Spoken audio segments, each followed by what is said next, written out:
Pendidikan di Indonesia masih menyimpan segudang permasalahan yang belum terselesaikan oleh pemerintah.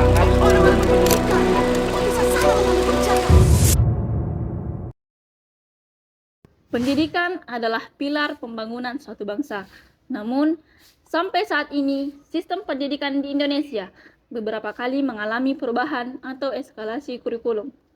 Sejak meraih kemerdekaannya, sistem pendidikan di Indonesia mengalami perjalanan pendidikan yang dinamis dengan pergantian kurikulum sebanyak 11 kali. Diawali dengan kurikulum pertama, yaitu kurikulum rencana pembelajaran 1947 dan diakhiri dengan kurikulum ke-11, yaitu kurikulum merdeka.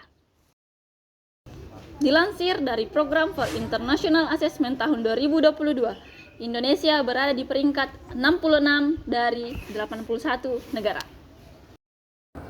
Tapi, apakah dengan pergantian kurikulum di Indonesia, kualitas pendidikan terjamin? Mampu menghadapi tuntutan zaman? Atau masih begitu-begitu saja? Sistem pendidikan yang dibuat sampai saat ini masih kurang relevan dengan kehidupan sekarang dan masih belum sepenuhnya mampu menghadapi tuntutan zaman.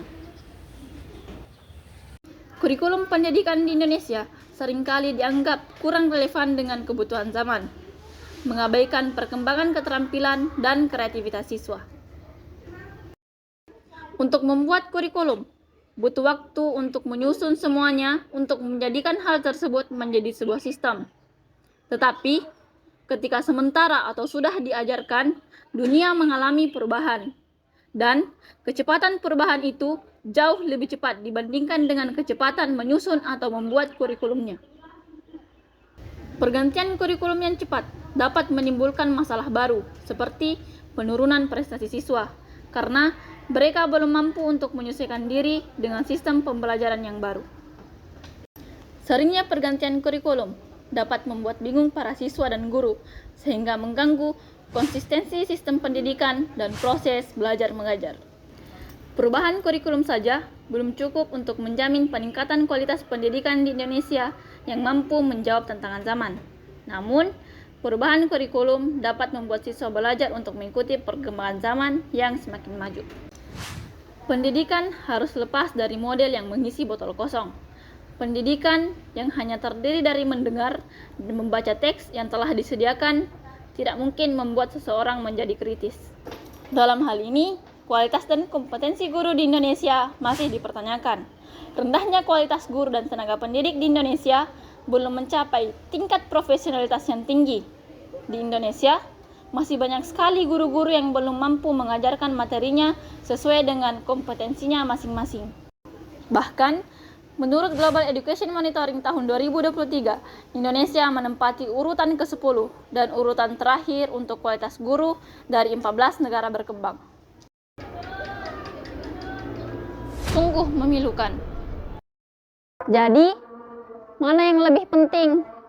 Mengubah kurikulum atau meningkatkan kualitas guru? Dua-duanya sama-sama penting dan saling berkaitan. Kurikulum merupakan alat bantu guru untuk mengajar.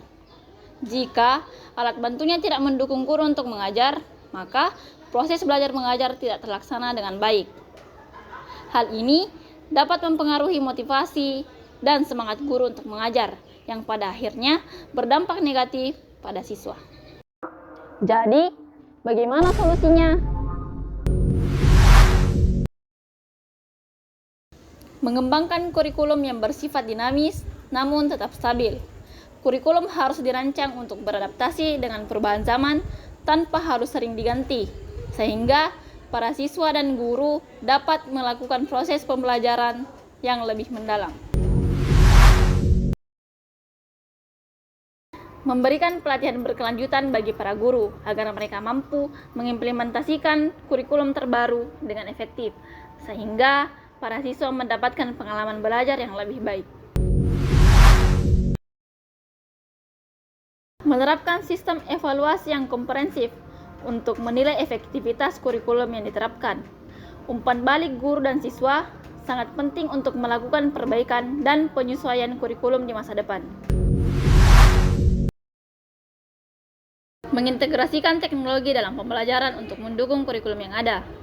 Dengan memanfaatkan alat digital, siswa dapat belajar dengan lebih interaktif dan menarik, serta dapat menghadapi tantangan di era modern.